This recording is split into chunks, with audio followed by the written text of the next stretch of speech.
this is Ashmita and I have joined as a junior associate in SBI in 2025. तो almost 1 year हो गया है. जुलाई 23 को 1 year complete होने वाला है एंड आई डोंट नो ये 1 साल कैसे पास हो गया. I still remember the days like last year at around this time we were like tensed about like when we are going to have the DV, when we are going to have the medical and all the stuffs. So we were excited as well as nervous at this particular period of time. तो मैं कुछ बातें बोलना चाहूँगी कि पहली बात, हाँ, मैंने आप लोगों के साथ कुछ शेयर नहीं कर पाई. मैं यूट्यूब से पूरी तरह डिटैच थी for the last few months because बहुत हेक्टिक था कुछ बैंक में. आई नो हेक्टिक तो होगा ही, उसके साथ साथ मैनेज करना ज़रूरी होता है, लेकिन कर नहीं पा रही थी मैं. तो अभी मैं कुछ चीज़ें बोलना चाहूँगी. पहली बात, देखिए प्रिपरेशन फेज में पहली बात क्लरिकल और पीओ का लेवल अलग होता है, ठीक है. क्लरिकल में कंपैरेटिवली ईजियर होता है बट ऑब्वियसली कट ऑफ इसलिए हाई जाता है कंपेयर टू पीओ. बट मैं बोलूँगी जब आप प्रिपरेशन ले रहे हो, फर्स्ट ऑफ ऑल कॉलेज के फर्स्ट ईयर से स्टार्ट करना है, ठीक है. Start preparing for the prelims first. अगर आप एकदम बिगिनर्स हो, पहले आप सिलेबस का पैटर्न देख लो. एग्जाम का मतलब एग्जाम का पैटर्न क्या है, क्लर्क का क्या पैटर्न है, पीओ का क्या पैटर्न है, आईबीपीएस में क्या है, एसबीआई में क्या है, या दूसरा कोई एग्जाम्स में. तो पहली बार जो टॉपिक्स है वो आप देखना, सिलेबस भी आपको दिख जाएगा कि क्या क्या यूजुअली टॉपिक्स के ऊपर आस्क किया जाता है. मैं बोलूँगी आप कोई तो मतलब कोचिंग ले लो कहीं से. मतलब कोचिंग मतलब ऑनलाइन कोचिंग अभी तो बहुत अवेलेबल है. मैंने खुद लिया था, मैंने ऑलिव कोर्स से लिया था एंड आई थिंक ये बहुत अच्छा प्लेटफॉर्म है and I got really helped उससे. वहाँ से पहली बात आप फाउंडेशन बैच ले सकते हो. मैं नहीं बोल रही हूँ आपको लेना है, मैं बोल रही हूँ आप ले सकते हो. मतलब मैंने लिया था, मैं जो की थी, मुझे जो कंफर्टेबल लगा था मैंने किया. अब आपके ऊपर है आप कैसे करोगे, ठीक है. तो मैंने ऑलिव कोर्स से कोचिंग लिया था, ठीक है. अच्छा, एकदम पहले से बता दूँ, मैं जब ग्रेजुएशन कर रही थी मैंने फर्स्ट ईयर से थोड़ा बहुत स्टार्ट कर दिया था प्रिपरेशन. लेकिन क्या बोलूँ, लॉकडाउन आ गया था हम लोगों के टाइम पे. घर पे मैंने 2 साल वेस्ट कर दिया. कुछ पढ़ाई वगैरह कुछ ठीक से नहीं हुआ. मेरा तबीयत भी बहुत ख़राब था उस समय. मेरे घर में सभी का तबीयत बहुत ख़राब था, ठीक है. उसके बाद कॉलेज खुला, कॉलेज में प्रेशर आया थोड़ा बहुत. मेरा ट्यूशन भी था, मैं बहुत ट्यूशन कराती थी बाहर जा के घर पे. देन आफ्टर एन इंसिडेंट कुछ पर्सनल रीजंस थे, उसके बाद से मैं घर में पढ़ाना स्टार्ट की. सो मैंने जैसे पहले वीडियो में बताया है आप लोगों को, ठीक है, कि कैसे मैं मैनेज करती थी अपना. जैसे सुबह 7 बजे से 5 बजे तक मेरा कॉलेज रहता था, फिर मैं ट्यूशन करती थी, फिर मैं रात को पढ़ती थी. देखिए, मैं नहीं बोलूँगी आपको रात में पढ़ना है, आपके ऊपर है आप किस टाइम पे कंफर्टेबल हो. मतलब आपको आपका टाइम निकालना होगा. आपको अगर लगता है कि नहीं मैं सुबह उठ के पढ़ूंगा या पढ़ूंगी, फिर ठीक है, या रात को पढ़ूंगी, ठीक है. मैं जैसे सुबह बिल्कुल नहीं उठ पाती थी. मतलब मेरा 7 बजे से क्लास था.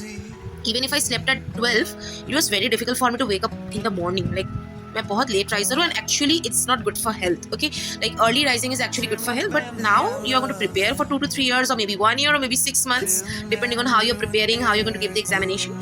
So और preparation का कभी end नहीं होता है, ठीक है. आप एक क्रैक कर लिए एग्जाम, इसका मतलब ये नहीं है कि आपको उसी में रहना है, या मैं नहीं बोलूँगी आपको उसी में नहीं रहना. आपके ऊपर है, आप बेटर ऑप्शन में भी जा सकते हो और आप अगर ज़्यादा कंफर्टेबल हो उसमें तो आप उसमें भी रह सकते हो, ठीक है. तो पहली बात आपको टाइम टेबल एक बनाना पड़ेगा, ठीक है. टाइम टेबल मतलब मैं अपना टाइम टेबल शेयर करती हूँ. जैसे मेरा जब कॉलेज रहता था, मेरा सारा दिन वहाँ पे चला जाता था, ठीक है. तो मैं ट्यूशन कराती थी. Tuition helped me a lot because actually tuition क्या होता है ना, आपके ब्रेन को एक्टिव रखता है according to me. So it was very helpful for me to solve the quant. And मैं एकदम पहले क्या करती थी, एकदम फर्स्ट में यूट्यूब से मैं कुछ टॉपिक्स उठा के मैं प्रिपरेशन स्टार्ट की. मतलब यूट्यूब से मैंने फ्री जो वीडियोस थे वो देखती थी, वहाँ से मैंने ट्रिक्स उठाया, मैंने प्रैक्टिस किया. एंड प्रीलिम्स का मेरा गलती था कि मैं ऐसे प्रीलिम्स का प्रैक्टिस कर रही थी, ठीक है. तो मैं ग्रेजुएशन के बाद ही जब मैं एमएससी फर्स्ट ईयर में उठी तभी मैंने एक एग्जाम फर्स्ट अटेम्प्ट में दिया था, ठीक है. तो मेरा उसमें कुछ में मैंने प्रीलिम्स ही मैं नहीं क्रैक कर पाई कुछ में. मतलब मेरा तब मुझे रियलाइज़ हुआ कि मैं प्रिपरेशन कर रही हूँ लेकिन मेरा ठीक से प्रिपरेशन मतलब ठीक ठाक नहीं हुआ है, ठीक है. तो फिर मैंने अब सुना किसी से कि olive course is a good platform. मैं नहीं बोल रही हूँ कि वही अच्छा है, कोई और अच्छा नहीं है, आपके ऊपर है आप कहाँ कंफर्टेबल. तो मैं जब ऑलिव कोर्स में मैंने एक फाउंडेशन बैच का कोर्स लिया था, तो वहाँ पे मैंने जब क्वांट का मतलब देख रही थी मैं सब वीडियोस, थोड़ा ट्रिक्स में मैं देख रही हूँ, they were very better than the previous ones. मतलब उसमें एकदम तुमको शॉर्ट में सब कुछ के बारे में बोला जाएगा कि तुम इस टॉपिक से मतलब एक पर्टिकुलर टॉपिक में पर्टिकुलर चैप्टर में क्या क्या ट्रिक्स है, रूल्स है, सब बता देंगे.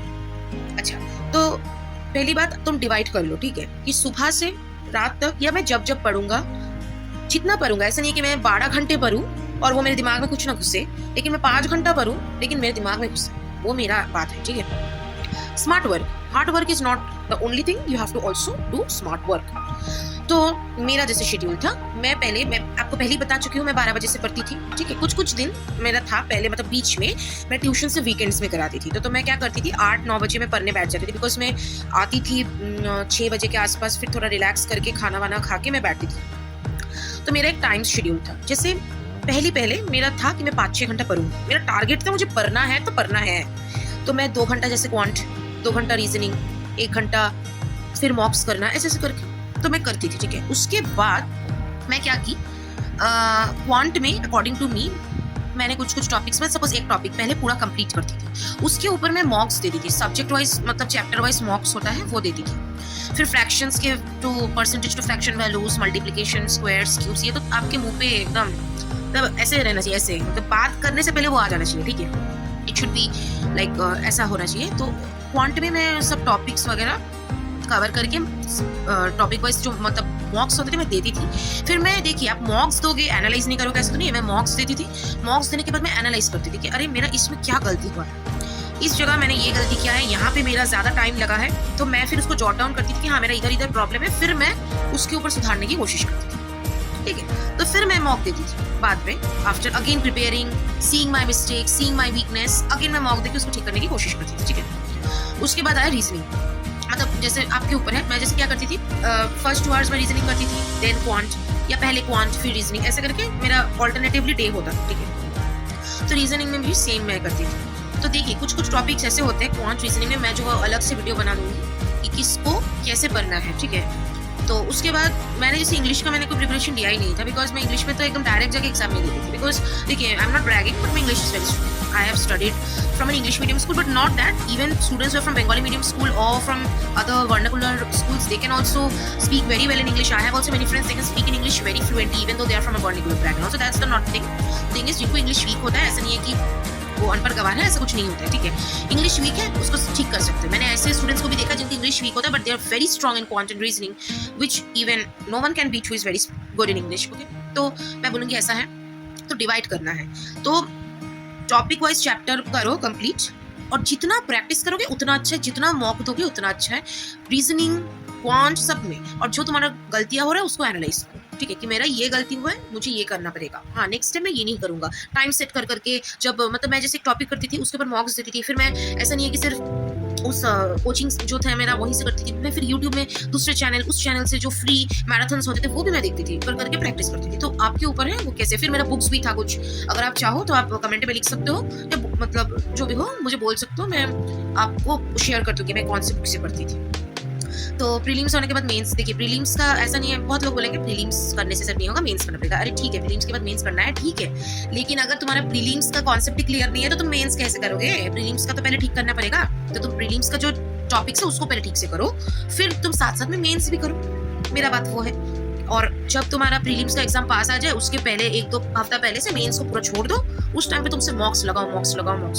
प्रीलिम्स का रिजल्ट आने तक वेट नहीं करना है। प्रीलिम्स का एग्जाम हो गया, उसके नेक्स्ट दिन से उस दिन तुम थोड़ा रिलैक्स करो, फिर नेक्स्ट दिन से तुमको मेंस का प्रिपरेशन करना है, ठीक है। तो ये मेरा थोड़ा बहुत मैंने बोला है आपको, बड़ा वीडियो हो गया है, मैं थोड़ा शायद मैं प्लान करके मैं वीडियो नहीं बनाती हूँ, मेरा मन में जो आता है मैं बोल देती हूँ। तो मैं बाद में आपको टॉपिक वाइज अगर मैं क्या बोलूँ, सब्जेक्ट वाइज मैं बोल दूंगी क्या क्या टॉपिक्स इंपॉर्टेंट है, कैसे पढ़ना है, कहाँ से क्या करना है, एंड इफ यू वांट मैं उस टॉपिक से रिलेटेड भी मैं आपको बोल दूंगी कि इस टॉपिक से इस पैटर्न के सम्स बहुत देखे जाते हैं, ठीक है, वो क्वांट टू रीजनिंग हो जो भी हो। So hope you like the video, and if you like the video please आप मुझे एनकरेज कीजिए, तो मैं और भी कोशिश करूंगी अच्छा करने का। एक्चुअली मैं ठीक से वीडियो नहीं बना पा रही थी कुछ दिनों से, बहुत हेक्टिक था, होप मैं आपको हेल्प कर सकूँ।